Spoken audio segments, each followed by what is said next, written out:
เจ้าหน้าที่ไทยกวดพบโรงงานผลิตสินค้าปลอมยี่ห้อดังเนสกาเฟโอวัลตินและน้ำยาปรับผ้านุ่มดาวนี้พร้อมยึดของกลาง200,000 อันสำนักข่าว TNN ของไทยรายงานว่าวันที่24 กรกฎาคม 2026กองบัญชาการตำรวจสืบสวนสอบสวนกลางบสก.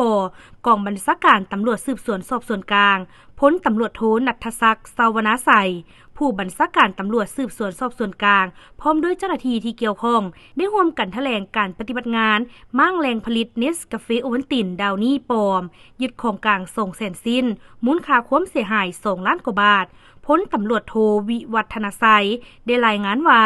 สืบเนื่องมาจากบก.จำปอดได้รับเรื่องห้องเฮียนจากผู้ประกอบการห้างค้าทั่วไป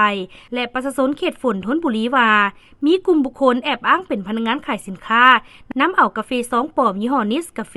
โกโก้2 ปลอมยี่ห้อโอวัลตินและน้ำยาปรับผ้านุ่มปลอมยี่ห้อดาวนี่มาเสนอขายส่งในราคาถูกเจ้าหน้าที่จึงได้สืบสวนและเฝ้าติดตามจนพบว่าสินค้าปลอมดังกล่าวนำไส้มาจากสางอยู่จังหวัดสระบุรีและนำมาพักไว้อยู่เฮือนหลังหนึ่งในเขตทุ่งครุจากนั้นจึงได้เข้ากวดกาทั้ง2 จุดผ่านการกวดกาสามารถกักตัวผู้ต้องหาได้4 คนคือเท้าเกษตรสงวนนามสกุลอายุ59 ปีเท้าสารสงวนนามสกุลอายุ55 ปีเท้าสหัสนุวัตรสงวนนามสกุลอายุ47 ปีและเท้าวันสนะสงวนนามสกุลอายุ40 ปีพร้อมของกลางรวมทั้งหมด226,720 สิ้นมูลค่าความเสียหายประมาณ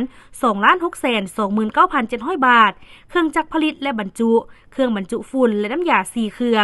องผสมถังผสมเครื่องแพ็คซีลสกรีนเครื่องยิงบาร์โค้ดและเครื่องดูดควันกาแฟปลอมเนสกาแฟ